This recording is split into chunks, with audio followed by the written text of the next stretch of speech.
إن الحمد لله نحمده ونستعينه ونستغفره ونعوذ بالله من شرور أنفسنا ومن سيئات أعمالنا من يهد الله فهو المهتد ومن يضلل فلن تجد له وليا مرشدا ونشهد أن لا إله إلا الله وحده لا شريك له ونشهد أن محمدا عبده ورسوله.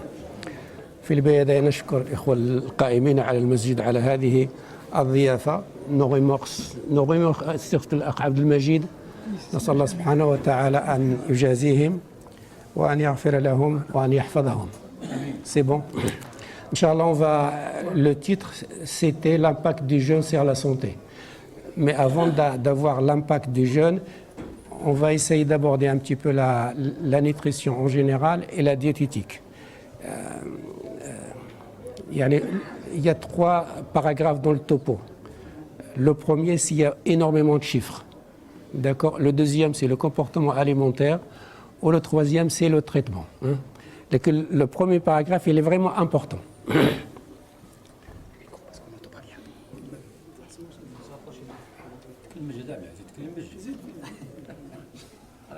قال قائلهم تمدن عصرنا فأصبحنا في النعمة كالملوك نصول ونجول راكبين وطائرين فقل ممشانا وثقلت أوزاننا وكثرت أوجاعنا واختلت آدابنا فمدحا لقوم يصلون وينامون يصومون ويفطرون وذما لقوم ينامون ولا يستيقظون يأكلون ولا يشبعون. قل رأيتم إن جعل الله عليكم الليل سرمدا إلى يوم القيامة من إله غير الله يأتيكم بضياء أفلا تسمعون. ليل تسمعون. فلينظر الإنسان إلى طعامه. نعم. الله عز وجل، كلكم تعرفوا العربية ها؟ احنا نتكلم بالفرنسوية. نعم إن شاء الله نحاول avec les deux. الله عز وجل خلق الشمس. هذه الشمس تلقي بأشعتها على الكون. الشمس، le soleil va envoyer les rayons luminaires. D'accord. Il va envoyer l'énergie solaire. L'énergie solaire, الطاقة الشمسية, elle va être absorbée par les arbres et les plantes. Elle va être absorbée par les légumes et les fruits qu'on mange. Et donc les arbres, les plantes vont transformer l'énergie solaire en énergie chimique. Les موجودة, l'énergie chimique, elle est dans les aliments qu'on mange. هذا ما يسمى بلا photosynthèse, التركيب الضوئي. لكن فقط il faut que je sache à quelle heure je finisse. C'est pas une heure. Inch'Allah. On ne va pas dépasser une heure, Inch'Allah. On a 30-45 minutes, Inch'Allah. Les aliments, les plantes, les aliments permettent de transformer l'énergie solaire magnétique en énergie chimique. Notre corps va transformer l'énergie chimique dans les aliments en énergie mécanique. D'accord? Qui permet le mouvement. S'il n'y a pas l'énergie chimique qui est transformée en énergie mécanique dans le corps, on ne peut pas marcher, on ne peut pas bouger. Non. Donc, les fruits et les légumes, tout ce qu'on mange, il y a énormément d'aliments. Donc, vont se transformer en aliments. Il y a énormément d'aliments. في الكون il y a énormément, c'est innombrable. وإن تعدوا نعمة الله لا تحصوها. Les aliments qu'on mange, il y a énormément. Chaque région est caractérisée par ses aliments. في même شيء كتلقى des aliments différents des autres. D'accord? Les nutritionnistes, وهذا يعني je vous demande une certaine concentration parce que c'est important. إذا فهمنا هذا الشيء, le reste il est facile. Les nutritionnistes, ils ont essayé d'apparier les aliments selon leur qualité nutritionnelle. C'est-à-dire qu'ils ont classifié les aliments en fonction de leur qualité nutritionnelle. D'accord? Et ils ont dressé une pyramide. ما يسمى la pyramide des aliments. Une pyramide. Une pyramide. الهرم. يعني الهرم, la pyramide est caractérisée par une base large à un sommet rétréci. C'est ça la pyramide. Pour essayer de caractériser les aliments, alors que les aliments, il y a énormément d'aliments. On ne peut pas faire la comptabilité des aliments. Enfin, la base des aliments, la base de la pyramide des aliments, il y a les boissons. Les boissons. L'intérêt des boissons, c'est de ramener de l'eau. La base, c'est les boissons. L'intérêt du boisson, c'est de ramener de l'eau, mais actuellement, il y a énormément de boissons qui ne ramènent pas de l'eau, mais du sucre, ce qui est délétère. D'accord ?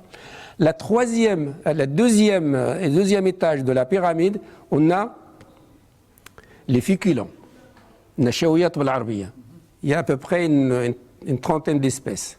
D'accord ? Le troisième, c'est les fruits et les légumes.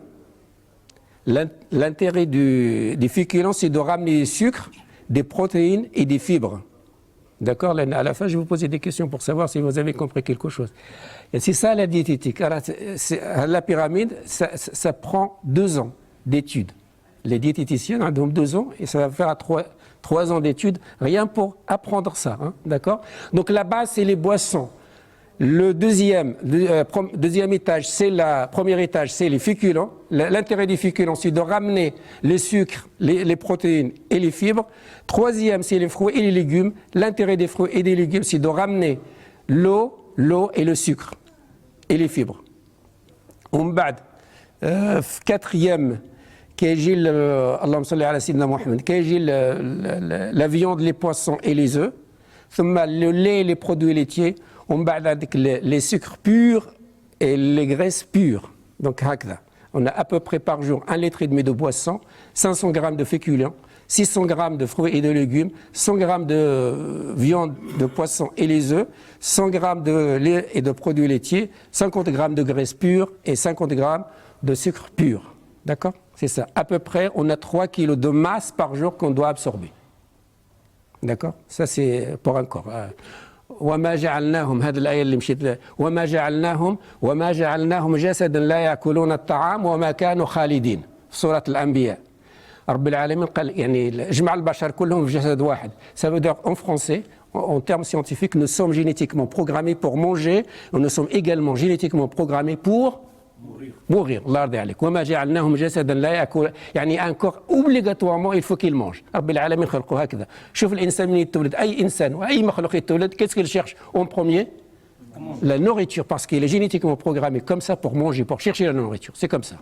وبالمقابل nous sommes génétiquement programmés pour mourir لأن الموت nous l'apportons dans les gènes هكذا. وما جعلناهم جسدا لا يأكلون الطعام وما كانوا خالدين. نعم.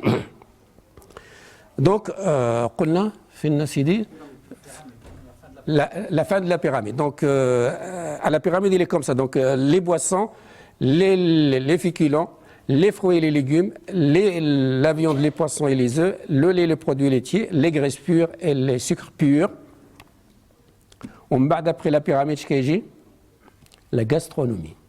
La gastronomie, c'est quelque chose de fondamental. La gastronomie, c'est l'art de préparer et de présenter un plat. D'accord ? Mais c'est d'abord les aliments. Donc, et ça, c'est l'affaire du chef cuisinier, c'est l'affaire des cuisiniers, c'est l'affaire de quelqu'un qui prépare la nourriture. Il faut, pour avoir quelque chose d'équilibré, il faut que l'alimentation soit équilibrée, il faut que les plats également soient équilibrés. Hein ? D'accord ? Après la diététique, la pyramide des aliments, après la gastronomie, on a la nutrition. La nutrition. Où il y a également une pyramide.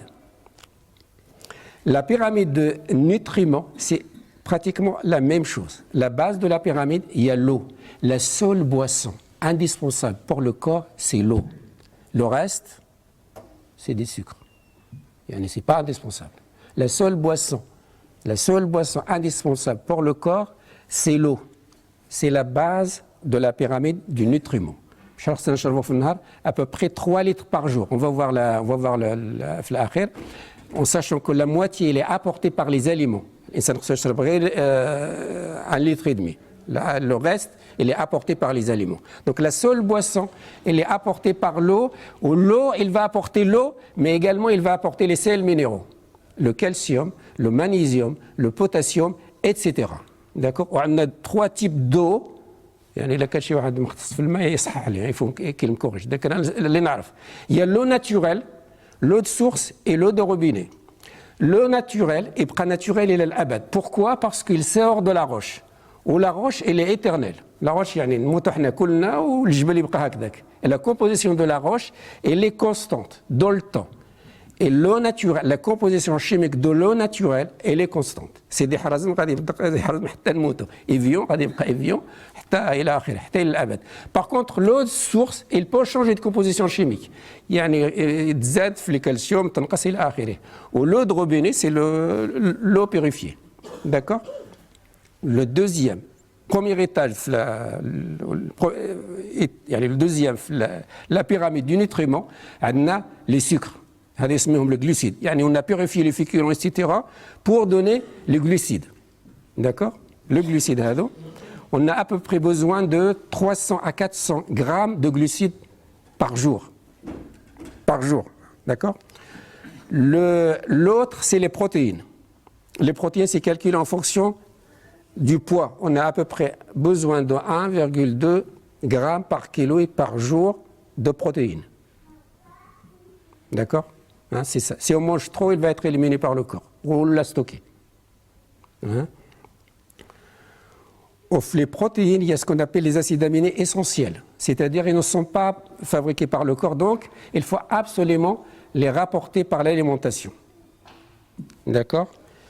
Et le problème pour pouvoir rapporter, être équilibré, il faut manger énormément d'aliments. Pas en même temps, mais diversifiés. D'accord? C'est pourquoi tous les régimes sont carencés. Pourquoi? Parce qu'ils ne respectent pas la pyramide. Il y a le végétalien, le végétarien, tout ce que vous voulez comme régime, il y a énormément de régimes. Ils sont tous carencés. Pourquoi? Parce qu'ils ne respectent pas ça. Hein? Le troisième, c'est les lipides. Les lipides. On a à peu près besoin de 90 grammes de graisse par jour. Et que ça, pas plus. Dans les graisses également, il y a ce qu'on appelle les acides gras essentiels. Ils ne sont pas fabriqués par le corps, mais il faut absolument les rapporter, les apporter, les amener par la nourriture. Les acides gras essentiels se trouvent essentiellement dans les poissons. Mais il y a énormément de poissons. Énormément de poissons. Dans les poissons gras, maquereau, le hareng, les sardines, les acides gras essentiels. Le quatrième, c'est les sels minéraux de la pyramide. L'amlah al-ma'diniya. Le calcium, le sodium, le chlore, l'amlah al-ma'diniya.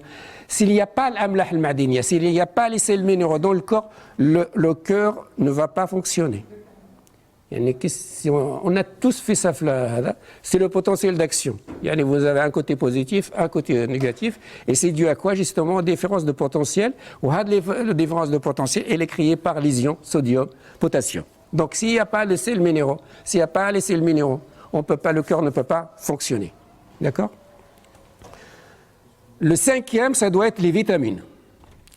Peu de vitamines sont fabriquées par le corps, donc il faut que l'apport soit de l'extérieur. On a à peu près 13, ils sont tous indispensables. Le sixième, c'est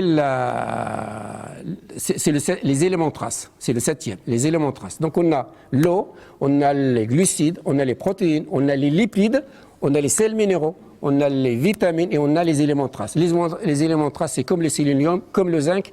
Chaque élément, il est indispensable pour le corps. D'accord?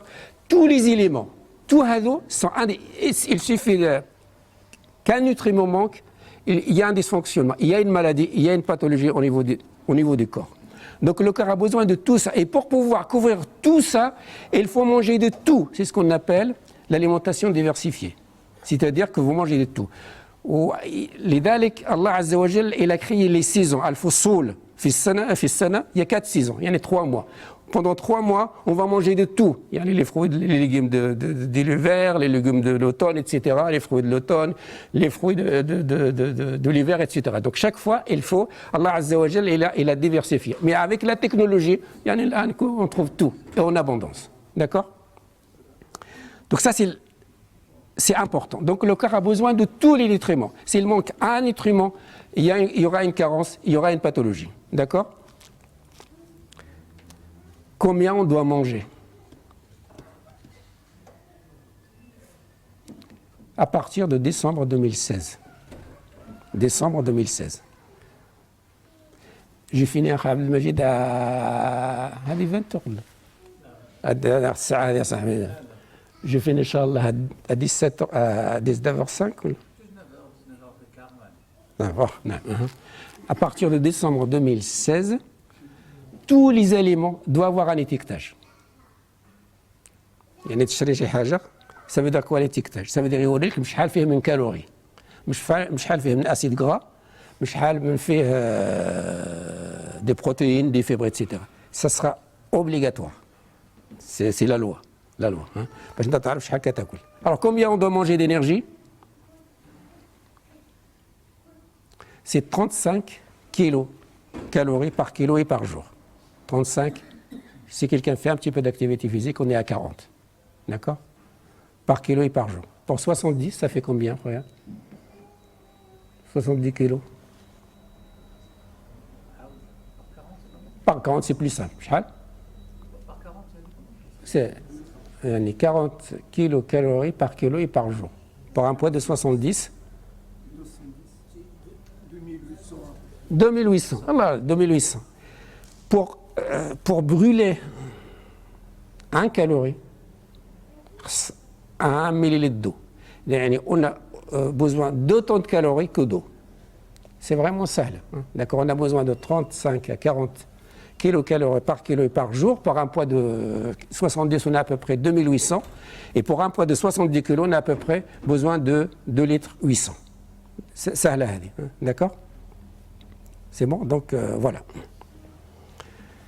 Quel que soit le corps, vraiment, il faut vraiment l'apprendre, quel que soit le corps, quel que soit l'âge, quel que soit que le corps soit malade, soit insuffisant cardiaque, عنده القلب, عنده الرئة, عنده السكر, عنده tout ce que vous voulez, les besoins, c'est constant.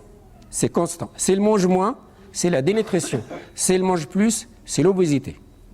C'est ça ce qu'il y a là. Il faut vraiment là, parce que c'est pourquoi il y a la seule façon de faire pour les autorités. D'abord, c'était scientifique, c'était des recommandations. La seule façon de faire, parce que si on va conseiller aux gens les aliments, etc., on ne peut pas les comptabiliser.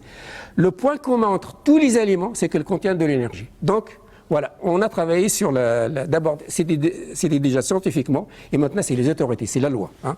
Les industriels sont obligés de marquer le nombre d'énergie, de graisse, de sucre et de protéines. Donc, quel que soit le corps, un diabétique, il mange la même chose. S'il y a quelqu'un qui mange bien, c'est le diabétique. D'accord, il mange très bien, parce qu'il respecte les horaires, etc. L'alimentation est structurée, il est équilibré. Sinon, il va y avoir des complications. D'accord, donc, c'est quelque chose de fondamental, c'est la base. Quel que soit l'âge, quel que soit le corps, que ce soit malade, que ce soit sain, toujours la même chose. C'est pourquoi les régimes, il y a des régimes à base de légumes et de fruits. C'est des carences, c'est des catastrophes.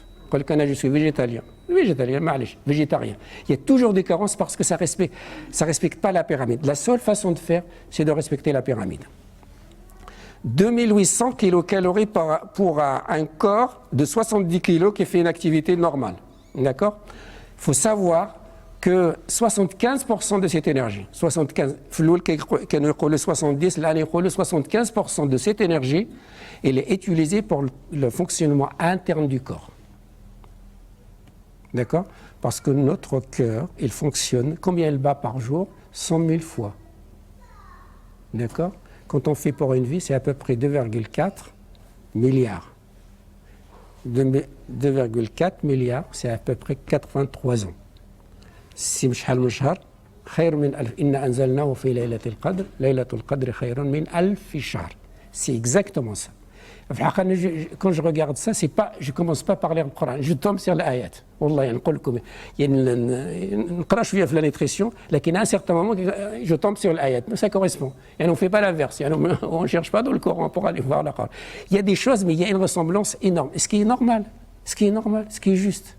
Rabbil Alamin, chez Mourad, qui fait des allusions à des choses. Al-Fishar. Donc le corps a besoin de 75% de l'énergie qu'on mange, rien que pour le fonctionnement interne. Le poumon, le cœur, le cerveau.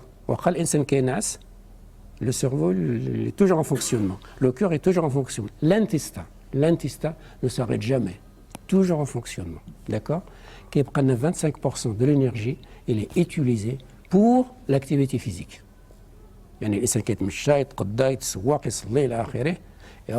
C'est uniquement pour l'activité physique. 25% pour l'activité physique. Le reste, c'est pour le fonctionnement interne. Le problème, le bémol, quand on mange trop, c'est-à-dire qu'on mange 50 calories par kilo par jour, qu'est-ce qui se passe? Le corps va le stocker. D'accord? Notre corps, il ne sait pas stocker ni les glucides, ni les protéines. La seule façon de faire, il le stocke sous forme de graisse. D'accord? C'est ça. Donc il va le stocker sous forme de graisse. Le problème, c'est que quand ces graisses sont en excès, elles deviennent toxiques. Quand les graisses sont en excès, elles deviennent toxiques. Quand on achète des bons aliments, de la bonne nourriture, mais quand elle est mangée constamment en excès, elle va devenir toxique. D'accord? Donc, il y a deux cas. Soit on mange trop et on prend du poids, ce qu'on appelle l'obésité. On a un tiers de la population mondiale, supérieur à 1 milliard de bonhommes et de bonnes femmes qui sont en obésité. Et c'est un problème. Et quand il y a l'obésité, c'est quoi l'obésité? Quand tu fais le poids sur la tête avec des chiffres supérieurs à 40, c'est catastrophique. D'accord? Et l'obésité, elle va générer des maladies. Donc, la surconsommation alimentaire va générer un excès de poids. Cet excès de poids va générer des pathologies. On a essentiellement, c'est les critères de la prise en charge de la sécurité sociale pour pouvoir être opéré. On a l'hypertension artérielle, on a le diabète, on a le syndrome d'apnée du sommeil, et ça m'inquiète de chinasse parce que sa gorge, la trachée, elle est fermée quand il dort par la graisse. On a le problème du foie. Le foie, il est engorgé de graisse. On a les articulations portantes. Notre poids, il est géré par deux paramètres. Le corps, il est géré par deux paramètres. La taille, il est génétiquement programmé. Rabbil alamin khalaqna, avec une taille. Tu ne peux pas grandir. Tu ne peux pas grandir ou la rétrécir. Mais il faut qu'un poids soit également proportionné à cette taille. Où le poids, il n'est pas génétiquement déterminé. L'insan, il a le choix de grossir ou de se rétrécir. D'accord? Les articulations portantes, un corps de 70 kg, un dos des genoux pour porter uniquement 70 kg. Il ne peut pas apporter 100 kg. S'il y a 100 kg, les articulations portantes, surtout les genoux et le dos, vont souffrir. D'accord? Donc on a l'hypertension artérielle, le diabète, le problème du foie, le problème du poumon, les articulations portantes. Ce sont des chiffres, ce qu'on appelle les facteurs de risque cardiovasculaire. Des chiffres. Après, si les chiffres ne sont pas traités, ça va passer aux maladies. S'il y a la maladie, elle n'est pas prise en charge, ça va provoquer la mort. Donc vous avez la surconsommation, le surpoids, les facteurs de risque, la maladie et la mortalité. D'accord? Donc l'espérance de vie à plus d'un milliard va diminuer. الواحد إذا كان عنده des facteurs de risque, son espérance de vie va diminuer. غادي يعيش قليل. شكون اللي قال لي العام اللي فات بعدا قال لي قدر وقدر. Oui, il a choisi de manger comme ça. ماشي قدر وقدر. C'est un choix. Hein? Et c'est comme ça. C'est pourquoi on a travaillé sur tout ça. Donc il y a énormément de mortalité cardiovasculaire et la morbidité, c'est-à-dire les maladies cardiovasculaires, ça coûte énormément cher à l'État. Et l'État, c'est les contribuables. Donc ils ont cherché à y remédier à ça. Hein. C'est pourquoi ils ont proposé la chirurgie bariatrique. Inch'Allah, je vais dire un mot tout à l'heure sur la chirurgie bariatrique, parce qu'il y a énormément de ressemblances entre la chirurgie de bariatrique et le jeûne.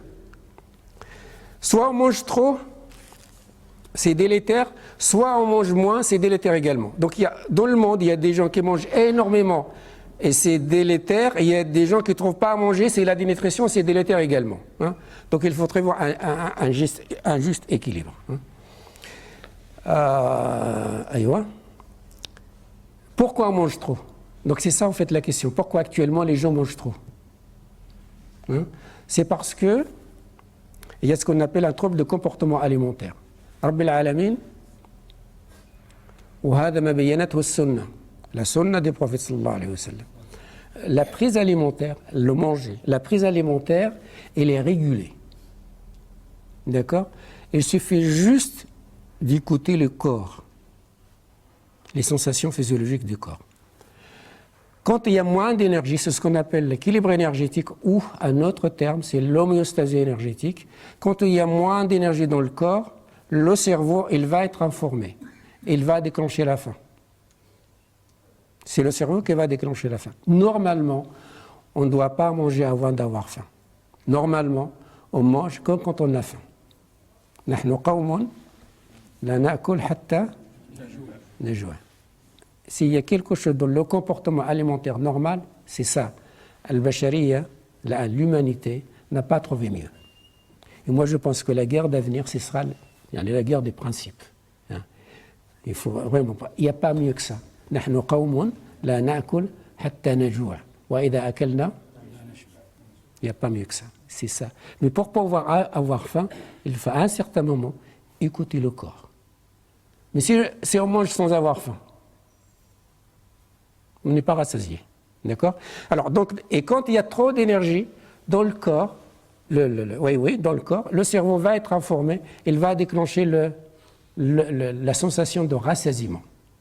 D'accord? Et le troisième, c'est qu'il y a une coordination. Il y a une coordination entre le système nerveux central et le système nerveux digestif. Le cerveau est aux 1,5 kg. Le système nerveux digestif est aux 1,5 kg. C'est le même poids. Pour pouvoir avoir cette coordination entre les deux systèmes, il faut manger en 30 minutes. D'accord? إذا أردت أن تأكل اغسل يديك سم الله كل بيمينك كل مما يليك صغر المضغة لا ماشي صغر اللقمة وأتل المضغة وأتل المضغة. النبي صلى الله عليه وسلم قال quand vous mangez en groupe. Pourquoi? Justement pour allonger la durée du repas. Parce que quand cet intervalle temporel, cet intervalle de temps est respecté, les sensations de rassasiement est ressentie par le cerveau. Mais si on mange vite, quand on mange, il faut manger. On ne peut pas manger et regarder la télé parce que le cerveau, il est brouillé par les images. Donc on ne sait pas combien on mange. On ne sait pas combien. On mange un paquet de chips, un paquet d'yellows. C'est énorme. Un paquet, c'est à peu près 3000 kilocalories. D'accord? Moi, je suis dans un centre de chirurgie bariatrique. Et franchement, ce que je vous dis, c'est ça la vérité. C'est ça parce que les gens mangent sans avoir faim. Ils mangent tout le temps. Les Américains, les gens, ils mangent tout le temps. Ils ont énormément d'obésité. Il n'y a pas mieux que ça. Normalement, on ne doit pas manger avant d'avoir faim. Et il faut s'arrêter avant le trop-plein de l'estomac. D'accord? Le rassasiement. Donc il faut écouter les sensations de corps, il faut la faim et le rassasiement, et manger lentement. D'accord? Le problème, c'est qu'il y a ce qu'on appelle des anomalies, des comportements alimentaires. Vous avez le grignotage.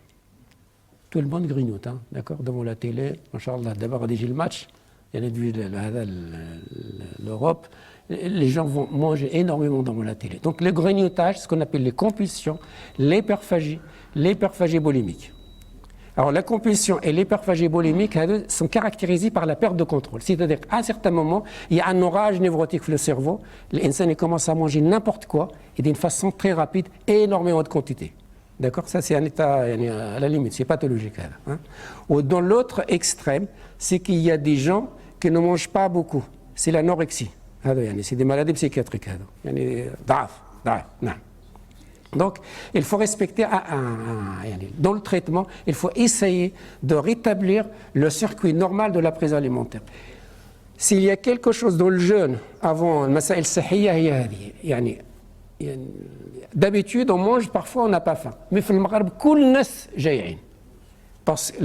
Parmi le mahassin, les bienfaits, les mérites de Ramadan, il rétablit le circuit normal de la prise alimentaire, la sensation de faim. D'accord? Donc, mais doucement, hein. Il faut, on a réacquis la sensation de faim, mais voilà, il faut manger doucement. D'accord? Le deuxième paragraphe, le troisième, Inch'Allah, c'est le traitement. Comment on va faire pour cette histoire d'obésité et cette histoire de dénutrition. Notre corps, il y a des chiffres aussi, hein, notre corps, il est composé à 7% de l'os. L'os, hein, d'accord? Pour un corps de 70 kg, on a à peu près 5 kg d'os dans le corps. L'os, hein, l'os. Machine la moelle épinière, hein, l'os. Il est composé à 14% de la masse musculaire. Il y a de 70 kg, il y a de 10 kg de viande. D'accord? Je pense à peu près les animaux. Hein. Donc, quand tu vas le boucher, il ne peut pas mettre que de la viande. Il faut absolument qu'il monte un petit peu les os. La viande, il n'y en a pas assez. Donc, on est à 14% de la masse musculaire. C'est à peu près 10 kg. On est à 21% de la masse grasse. C'est à peu près 15 kg. Et on est à 62% d'eau. Pour un corps de 70 kg, on a à peu près 42 kg d'eau. Nous nageons dans l'eau. D'accord? La graisse, on a 15 kg de graisse. Ça veut dire que si on ne mange pas pendant 40 jours, on ne va pas mourir. D'accord? Et normalement, Ramadan, on doit manger moins. Mais quand on fait les calculs, on mange plus. Donc, d'accord? On a la graisse, ça sert uniquement aux graisses de réserve. Ça veut dire que quand on va faire un mouvement, on n'a pas besoin de manger. Parce qu'on a des réserves. D'accord? Quand il y a trop d'énergie, il y a l'obésité, donc il y a délétère, il y a des maladies, il y a l'espérance de vie qui baisse, etc. Et quand on mange moins, il y a la dénutrition. Toutes les maladies, les maladies chroniques, finissent par avoir de la dénutrition. Le corps malade va consommer la masse musculaire, il va également consommer la masse grasse. Toutes les maladies entraînent la dégradation, la baisse, la diminution de la masse musculaire qui est noble. La masse musculaire, ça sert à quoi? Ça sert au mouvement déjà, mais la défense du corps, elle est assurée par les anticorps et par les cellules, c'est la masse musculaire.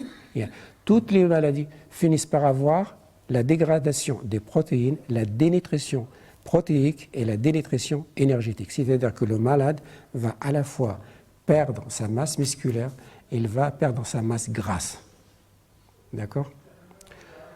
Dans le cas de l'obésité, le jeûne est conseillé, est recommandé. Mais au cas de dénutrition, le jeûne est déconseillé. Il y a un surpoids, parce que le jeûne, après je vais dire un mot sur le jeûne et sur le sport. D'accord? Quand on a un surpoids, le jeûne est recommandé. C'est l'insanisme. D'accord? Mais quand on est malade, le jeûne est délétère. D'accord? لذلك رب العالمين الناس اللي مرض عفا عليهم. D'accord? Justement parce que il faut un apport fréquemment, il faut plusieurs prises alimentaires par jour pour essayer de compenser les pertes. La vieillesse, elle se rapproche de la maladie. Parce que dans la vieillesse, quand on prend de l'âge, on va consommer la masse maigre, les protéines. On peut garder un poids normal, mais c'est de la graisse. Par contre, on a ce qu'on appelle la sarcopénie, c'est-à-dire que c'est la perte des protéines de la masse musculaire.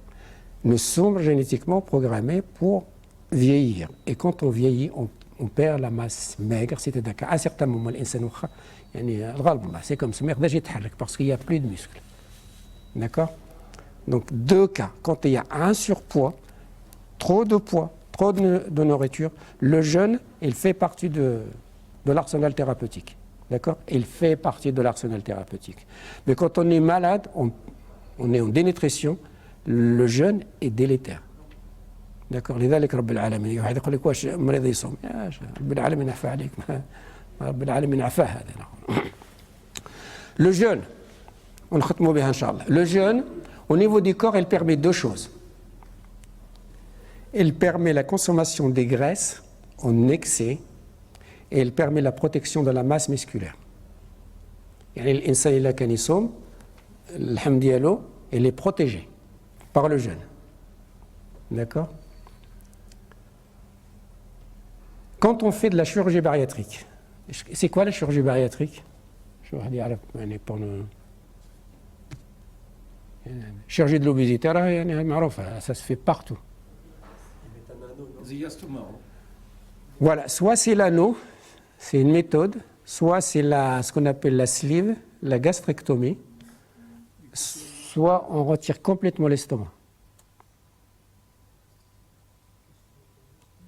Complètement. Elle est complètement circuitée. Elle est là, mais elle est complètement, elle est hors circuit. Enfin, il y a des musulmans qui font ça.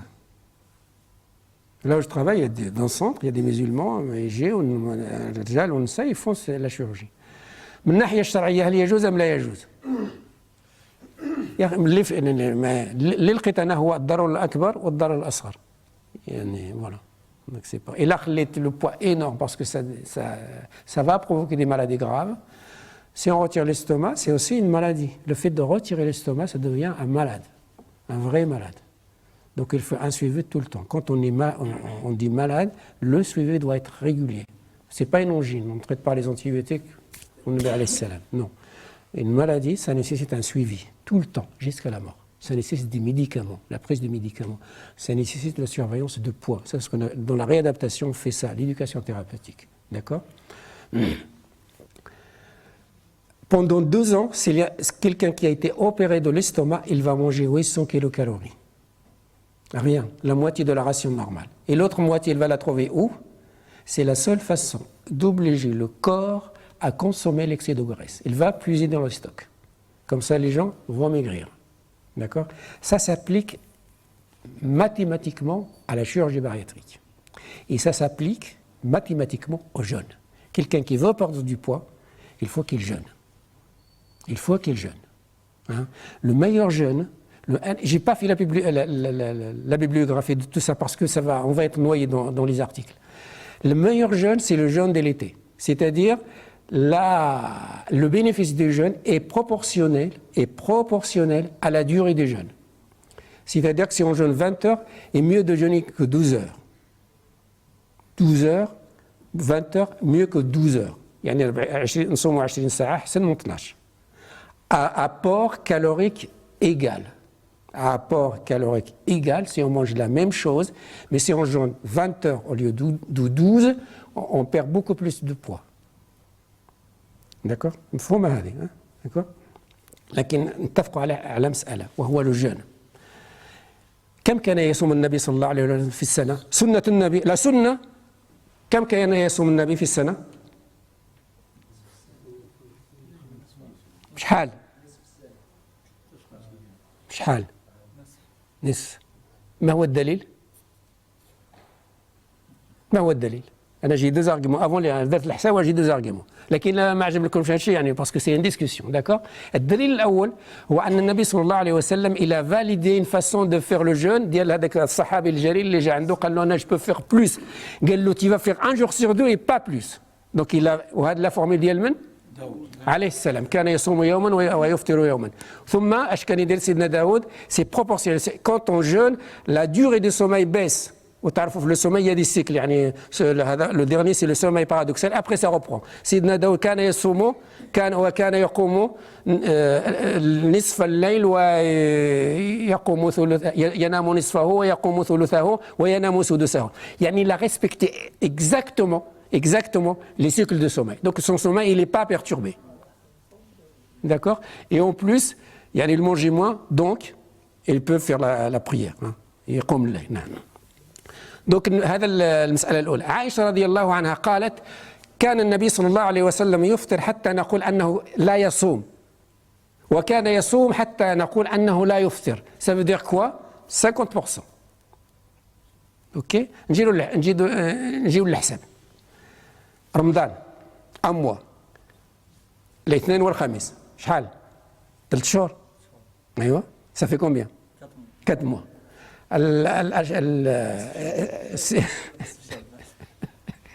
نصف شعبان و6 أيام من شوال.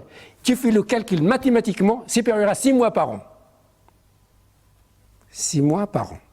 النبي صلى الله عليه وسلم. C'est ça le jeûne. Le Ramadan, c'est le minimum syndical. C'est le strict minimum. D'accord? Mais le vrai jeûne des prophètes sallallahu alayhi wa sallam, c'est ça. 6 mois par an. Pour avoir le bénéfice, c'est ça. D'accord? راجع هذه القضيه ديال الاخر لان جي با تروفي اوت شوز وكل الناس المؤمنين والصالحين وهذا والصوفيين الى اخره كانوا يصومون هذا العدد هذا. داكور؟ وفي هذا العصر كان الناس يصوم الدهر. هذا يعني النبي صلى الله عليه وسلم ما قالكش ما نعم. دونك لما يغفصون الجوني سي هذا لو جون ديال النبي صلى الله عليه وسلم. مي اون بو جوني موا معليش ها. مي سي با سولمون رمضان. يعني pour avoir le bénéfice ديال الصيام سي با سولمون رمضان. داكور؟ ايوه نعم رمضان فرض صحيح. نعم رمضان فرض. غير فرض نعم. هو صوم تطوعي. اي صحيح. لكن يعني من منطلق لا نيتريسيون نقول لك يعني باسكو كونت اون في لو كالكول دي جور دو بروفيت صلى الله عليه وسلم سي 6 mois par an. داكور؟ Mais في رمضان ماشي ما تفهموش خلاص يعني في رمضان il y a un bénéfice bien sûr mais pour avoir le bénéfice le plus grand bénéfice il faut jeûner. Il faut avoir un corps qui est jeune, c'est un corps particulier. Le système immunitaire, la défense, moins de maladies, c'est sûr. Quand on compare pourquoi on fait la chirurgie bariatrique? Pourquoi la sécurité sociale met énormément d'argent pour rembourser les actes de la chirurgie bariatrique? Parce que si on ne fait pas ça, il y a énormément de maladies cardiovasculaires, ça coûte énormément d'argent à l'État. Donc il vaut mieux, c'est la cascade, il vaut mieux couper la cascade quelque part. Et parmi les facteurs de risque qui augmentent la mortalité cardiovasculaire, c'est justement le surpoids. Donc il faut couper l'estomac. D'accord? Allah. Le sport بالمنسى. Le sport, il y a 2 choses pour le corps. 2 choses indispensables. رب العالمين خلقوا هكذا. On ne peut pas faire autrement. La nutrition, le maladie, la nutrition ou l'activité physique. L'activité physique fait 2 parties. Le sport ou l'exercice. Tout ce qu'on fait, il fait partie de l'activité physique. Où il est indispensable pour le corps. Un corps qui ne bouge pas, il va s'altérer, il va se détériorer. Ou l'activité physique, il est valable pour tous les corps. C'est comme la nutrition. Un corps qui est en surpoids ou là un corps qui est malade. C'est pourquoi partout dans le monde, il y a des centres de réadaptation. Qu'est-ce qu'on fait dans les centres de réadaptation? On fait l'activité physique aux gens. Il est indispensable. Le sport, l'activité physique, que ce soit sportif ou dans le sport, il y a 2 types de sport. Vous avez le sport de résistance et vous avez le sport d'endurance. La résistance, c'est le sport bhal les haltères. Masha'Allah. Ça, c'est un effort fort, violent, mais le temps court. C'est ça le sport de résistance. Ça permet de développer les muscles. L'endurance, l'effort, il n'est pas important, mais la durée est longue. D'accord, c'est ça le sport. Mais dans le sport, il y a le sport, mais il y a aussi le sport. Si on fait trop de sport, c'est délétère pour le corps. Il court 62 km par semaine, c'est trop. Le bénéfice, il est inférieur à 30, celui qui fait le jogging, hein, d'accord? Inférieur à 30 km par semaine. D'accord? Mais l'activité physique, elle est indispensable. Quel que soit l'état du corps, c'est le message le plus important. La nutrition, la nourriture, elle est indispensable pour le corps, quel que soit son état. L'activité physique, elle est indispensable pour le corps, quel que soit son état, que ce soit sain ou malade. D'accord? Donc l'activité physique, elle est également indispensable pour le corps, qu'il soit sain ou qu'il soit malade. Et quand il est malade, il a un peu plus besoin, beaucoup, par rapport aux autres, de l'activité physique. D'accord? Le strict minimum d'activité physique, 10 000 pas par jour. 10 000 pas par jour, ou le pas fait 50 ou 60 cm. D'accord? Ou là, بلا ما تحسب 30 minutes, 45 minutes pour l'adulte et 60 pour l'enfant. D'accord? L'activité physique. وبالنسبة للمالاد رب العالمين عفى عليهم باسكو عندهم un phénomène اللي قلت عندهم surtout les personnes âgées les malades يعني تهننا منهم ولكن يعني il y a énormément de discussions sur la personne âgée est-ce qu'elle va sommer ou il va jeûner إلى آخره. La personne âgée عنده un capital protéique il est bas, il n'assimile pas les protéines et donc la seule façon de faire soit il mange trop d'un coup soit il mange fréquemment. D'accord? سبحان ربك رب العزة عما يصفون وسلام على المرسلين والحمد لله رب العالمين.